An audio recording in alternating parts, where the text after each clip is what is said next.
On est dans la vallée de... La vallée, c'est la vallée de Valmal. Le mas, c'est le mas de l'Elzière. On est sur la communauté des communes des Hautes-Cévennes.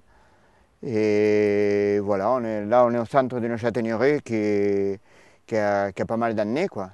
La moyenne qu'on a, on a des arbres autour de nous qui ont des plus vieux, qui ont de 450 ans jusqu'à 150 ans les plus jeunes.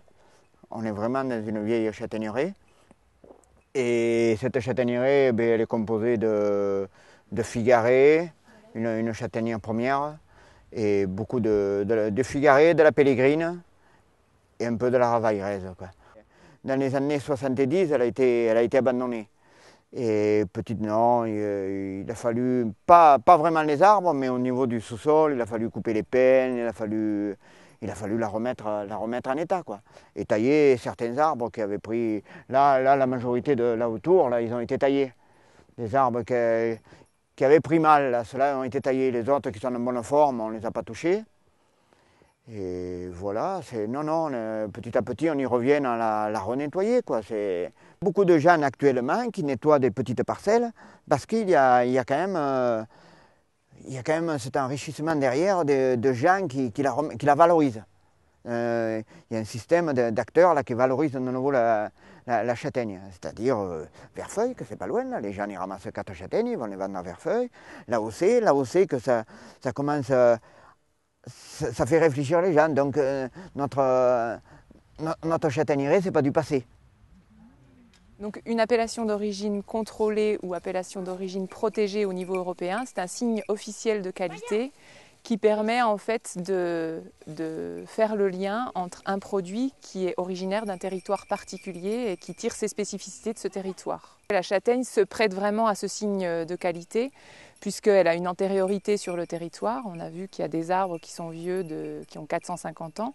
Elle a une histoire sur ce territoire et donc on a toute une liste de variétés qui ont été sélectionnées au fil des siècles et qui sont adaptées à ce territoire-là. Donc en fait, la démarche de demande de reconnaissance en appellation d'origine concerne un territoire qui est étendu sur 205 communes, sur 4 départements, donc le Gard, la Lozère, l'Hérault et quelques communes du Tarn. L'appellation, ça permet notamment de faire reconnaître le travail des producteurs, leurs pratiques, et pour mieux valoriser cette production. Et on espère avoir des retombées aussi économiques, puisque c'est aussi un des enjeux. Et puis un enjeu, on va dire, secondaire, c'est d'avoir un impact sur le territoire et de pouvoir remobiliser et remettre en valeur plus de surface en châtaigneraie pour augmenter la production de châtaignes lycéennes. Je suis effectivement d'abord producteur de châtaignes, donc installé depuis 1980 à Saint-Andéol-de-Clergemort. Et donc voilà, étant producteur de châtaignes, c'est poser la question de savoir qu'est-ce qu'il fallait faire de ces châtaignes, puisque c'était quand même une époque où le marché n'était pas évident. Et donc de là est née l'idée de les transformer et de monter cet atelier de transformation avec 3 autres producteurs, qui est aujourd'hui l'entreprise Verfeuille. Voilà. Alors la châtaigne, donc on l'épluche octobre, novembre, décembre, voire un peu janvier certaines années.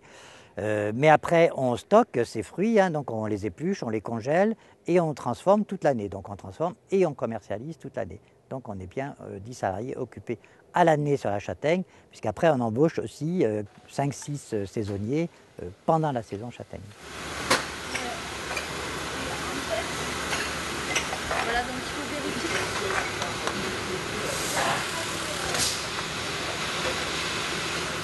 L'AOP, c'est déjà une reconnaissance du produit et du territoire, ce qui est déjà très important, que ça va permettre de communiquer dessus, donc ça c'est le premier point quand même.